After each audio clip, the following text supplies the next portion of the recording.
हे जेव्हा आपण गातो तर गाण्यासाठी आपल्याला ते समजून घ्यावं लागेल त्याची, आणि चालात गातो तर ती लय येते आणि मग तो जो भाव आहे जो तुकडोजी महाराजांना खरंच विद्यार्थ्यांमध्ये कन्वे करायचा होता किंवा समाजामध्ये द्यायचा होता तो येईल.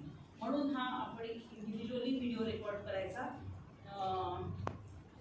उपक्रम सुरू केला आहे. तर या उपक्रमातून आपल्याला तुकडोजी महाराजांना डिजिटल आदरांजली वाहणार आहोत.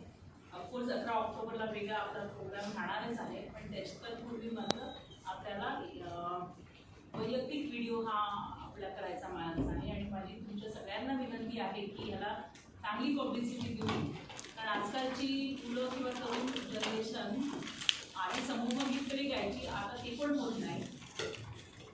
म्हणजे आजच्या विद्यार्थ्यांना स्पॉटिफाय, ठीक आहे, ॲमेझॉन प्राईम म्युझिक याच्यामध्ये इंटरेस्ट असतो. तर निदान आपण ज्या विद्यापीठात शिकतो, जे विद्यापीठ आपल्याला घडवत आहे, ज्याच्या शिक्षणाने आपण आपलं जीवन घडवणार आहे, त्या विद्यापीठाचं जे विद्यापीठ गीत आहे जे राष्ट्रसंत तुकडोजी महाराजांनी रचलेलं आहे, तर त्यांना निदान एक आदरांजली वाहणे ही प्रत्येक विद्यार्थ्याचं विद्यार्थ्याशी निगडीत सर्वांचं एक आद्य कर्तव्य आणि मॉरल रिस्पॉन्सिबिलिटी अशी आहे असं मला वाटतं. आणि